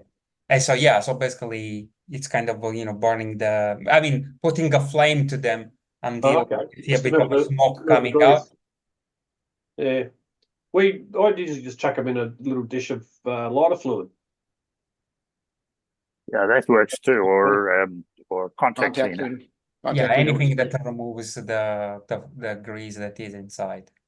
Yeah, all the lighter fluid dissolves it and doesn't leave any residue. So maybe your approach is better because to remove the bearings from the axle holders, let's say, it's a pain in the back most of the time. I just undo the pillar block, throw the whole thing in. See, pillar block very tight on the bearing. Yeah, especially the front ones, because you have like a double bearings. in what I break two on the Nissan, just so I put them back, but I kind of removed the outside disc or I protection. haven't got a RevoSlot yet, so I'm getting a Cadet tomorrow night with a bit of luck. That car runs really good. Sorry? The Opal runs really good. Yeah. Well, I'm a GM man. I worked for GM in Australia for 30 years, so I still have my the ball bearing racing an aluminium pillar block like that shouldn't be much more than a gentle press fit. Yeah. You can actually cause bearings issues by having them very tightly mounted, particularly these small thin wall bearings that we use. I found these are just gently knock out, and if you want to put them back in, just put a little bit of Loctite on the pillar block, just a little drop of that. That holds them in. Loctite's good if they're a loose fit. And sometimes a loose fit can be beneficial because if you've got double bearings, like it sounds like you've got two bearings on each side at the front for a stub axle, that makes sense. But if you get two bearings and slightly loosen the fits and then assemble with the axle already in and use Loctite, you can get a slight improvement in bearing alignment between the two bearings that might not be perfect in the manufacture of the housings. Yeah. And I don't know how much that matters. The anodizing on those pillar blocks is doing that. Sorry, Jim? I think the anodizing on those pillow blocks is what's doing that. Yeah, you need to, on your Jeremy and your Datsun, you need to take the motor, push it forward so the back axle spins, and make sure it spins freely. Because one of mine did, and one of mine the alignment was just not there, and it was not binding, but it was not spinning freely either. Oh, so you need yeah. to make sure that's. I've got a bit of round bar that I put through the pillar blocks. It's got a nice snug fit. Yeah, that's good. Clearance fit on the pillar block. Take the bearings out and put the little bit of round bar in. Yeah. And then just tighten up the pillar blocks to the chassis. Tighten up the screws. That worked pretty well. Yeah, the front axle basically it's independent wheels, right? Yeah. So even it's double bearing, is it? Yeah, both sides. So one is a kind of okay-ish, and the other one I think it's a bit better. But yeah, I mean, so even like you have a bit of it's not perfect alignment, let's say, because I think they're independent. I mean, they should not cause like UG shit, but yeah. Depending how competitive you're gonna run these cars. So yeah. Yep. So, but why do they put then these kind of shitty grease into the bearings instead of leaving them? It's an antioxidant. It's a rust inhibitor. It was a Tuesday at the factory. All right. Pretty much every bearing is going to come from every the bearing factory is assembled with kind of grease. oil. Yeah. I think it's for longevity. They don't build these bearings to spin as fast as possible. They build them to be precision and last a long time. Yeah. Right. Okay. And the grease does that as opposed to a light oil. And what happens with the grease is that as you run the bearing, the grease moves out of the way of the balls, and the grease builds up around the edges, and the grease leaches a little bit of oil out of the grease onto the raceways. And that's how bearings are generally lubricated, right? But of course, with the grease in there and the fact that you have a ball separator also rotating inside the bearing as the balls are rotating, there's just drag from the grease. So what we are trying to do is make the bearing as friction-free as possible. So that's why you take all the grease out and put in a little bit of light oil. But in the long run, generally bearings are supposed to be something that you put into where you assemble into some or other piece of equipment, and they are supposed to last as long as possible. So they need to have consistent and continuous lubrication. That's why they put the grease in that leaches the oil out. We've closed a loophole in the rules too. We've specifically stated that ceramic bearings are not allowed in our RevoSlot class. Oh, okay. Because we know some people in our clubs that will do that. Oh yeah, I'm sure. I'm sure. So what if someone is gonna open the ball bearing and putting ceramic balls inside? No, no, you just buy them, Gio. The thing Yeah, about them is I know. Just it's a maintenance game, and if you really want to go to the extremes, you can buy various different qualities of bearings, and Oh yeah, you of know, course. yeah, in but RC cars, on the Newman. front wheels of an RC car, when we spun them by hand, just give them a real snap and spin them. If they didn't spin for a minute, we thought we had to rebuild them. yeah, yeah. Like the one from Neiman's. So you have those 124, I think, cars with a for metal chassis that he has like a video on YouTube where he spins the ball bearing and stays there running for a minute or something. It's about how much weight there is in this whatever's rotating, the mass of whatever's rotating, and its diameter and all those things. True. But yeah, So yeah, those it's nice to get ceramic- optimized. Those ceramic bearings, they just like a plain bush, are they? Rather than a ball No, bearing. no, they actually have ceramic spheres in there, ceramic balls. Oh, right. Okay, so it's a ball race rather than a plain Yeah, bush. yeah. Okay. They're lighter.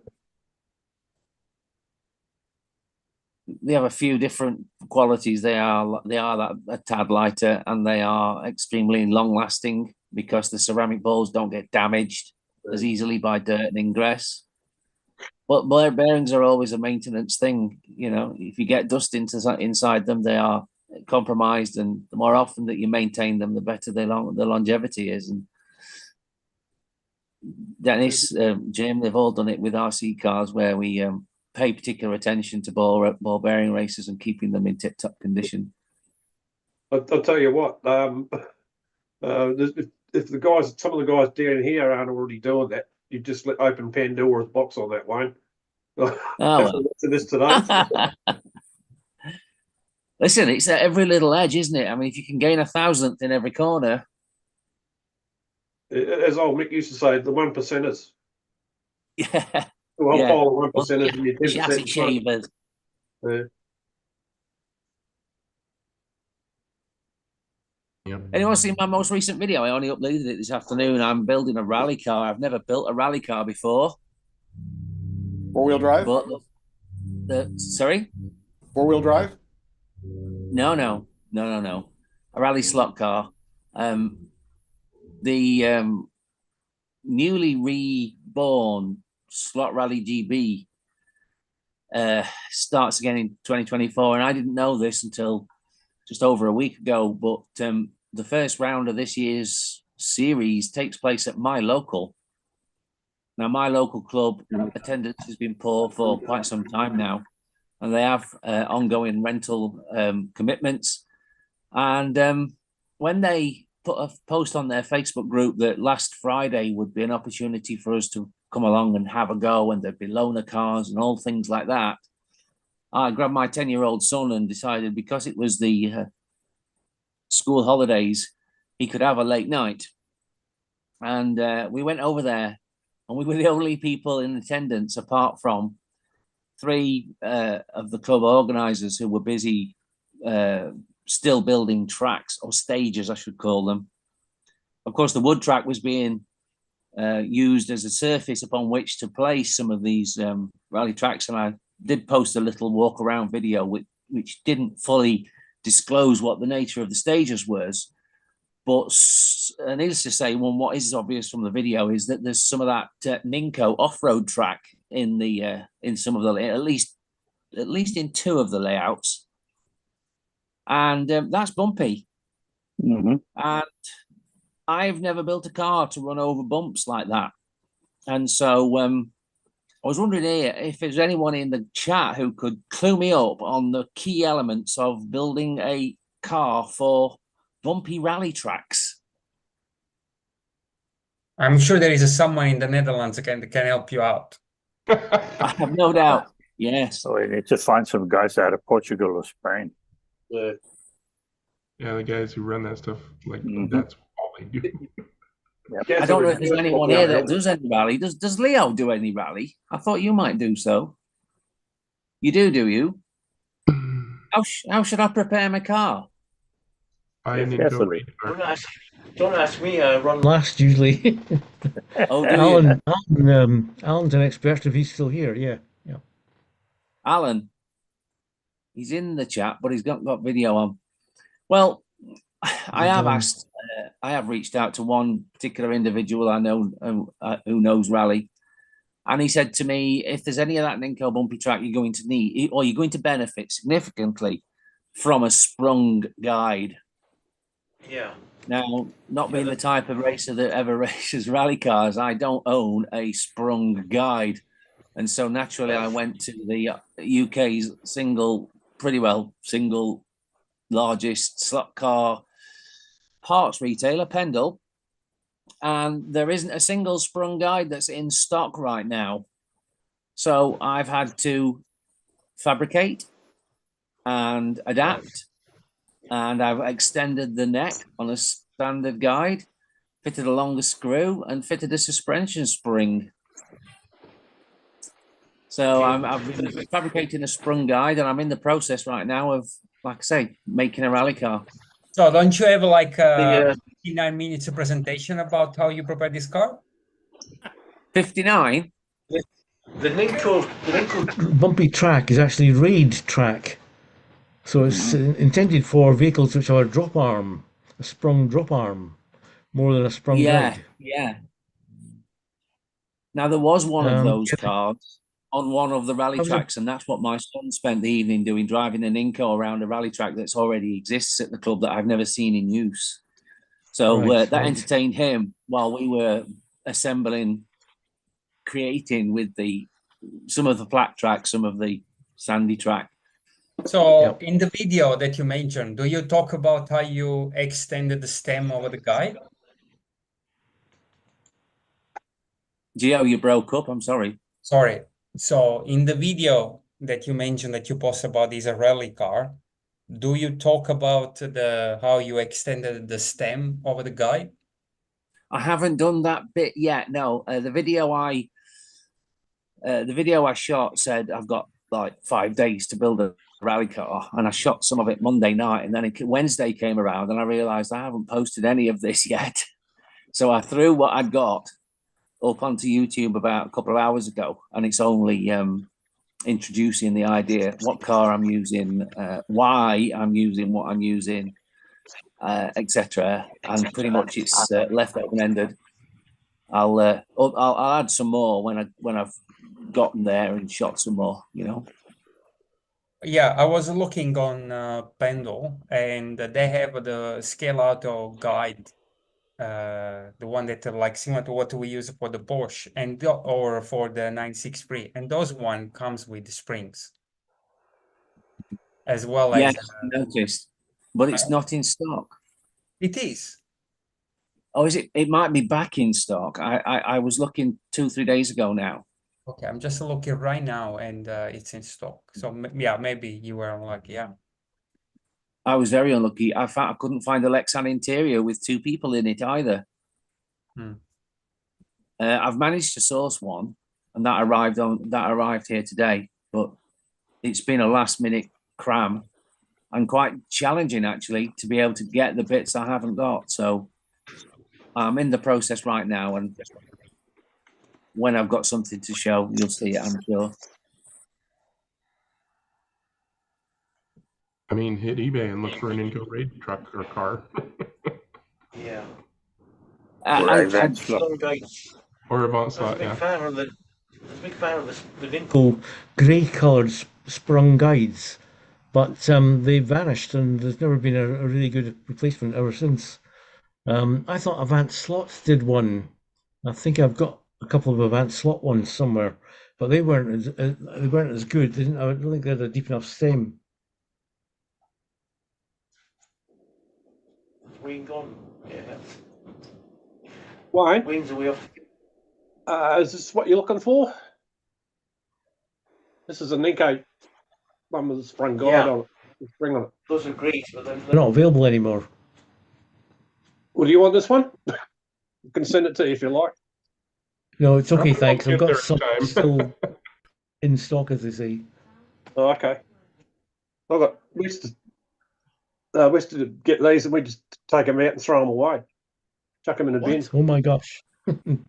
We change them over because we don't run rally here, so they'd come on various Ninko cars, and first thing we do is swap the guides over after we brace the rear end. Yeah, yep, the hop. It's a tiny little spring. Yeah, but Wayne, are you looking for a clip-on guide or a guide with a screw? Well, personally, I hate the concept of a clip-in guide. I think they're just a recipe for wobbly. So everything I like to do is screw guides. But now basically the guide is traveling up and down. I mean, the screw isn't going to provide any extra support, so there is going to be a bit of wobble anyway. No? Yes, there is, and there is in my adaptation. I can get it if you like. Give me 10 seconds. 10, 9, 8. 7. I'm back. Time's up, Wayne. That was less It's than going to 10. be one of those appalling look at the screen jobs. Wayne, could you use a RevoSlot guide because it has a long shaft and it's got a spring on it? Yeah. I haven't got a RevoSlot guide. Let me see if I can make this showable. There you go. Oh, yeah, that works. It looks like I've got a white stem in there, and in fact, that's a piece of evergreen tubing. Oh, okay. Go grab a ballpoint pen and pull the spring off there and see if you can trim it down to size. No, I've got a suspension spring. Oh, okay. There's there a you suspension spring up here underneath the in the usual place, you know. So basically, you have a long screws that goes through the evergreen inside of the actual guide stem. Okay, that's correct. Wayne, are these on plastic tracks? Yeah, and the long screw has got a washer around its neck at the top. So there's a nylon washer first, and then the evergreen tube underneath. And when the nylon washer drops into there's a very slight chamfer or countersink in the top of the guide stem and top of the chassis. It's manufactured there, and it just drops in and sort of reduces the wobble when it's that fully extended, which it will be while ever there's no weight on it. And there's just enough weight in the car without any ballast to compress the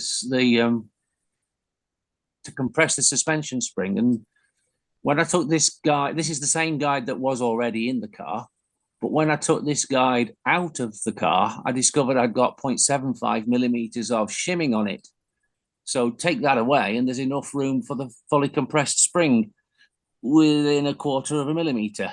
So the front of the car's just raised a little tiny bit, which is okay because, you know, I'm just doing it with what I've got around the house, quite honestly. And that becomes obvious if you watch my video. And what I'm actually trying to do, this is a Slotic Group C chassis for a Mazda 787B. And I'm trying to get it to fit. And it is the only chassis that I've got around the house that's likely to fit underneath a Scalextric Aston Martin V8 Vantage. So that's a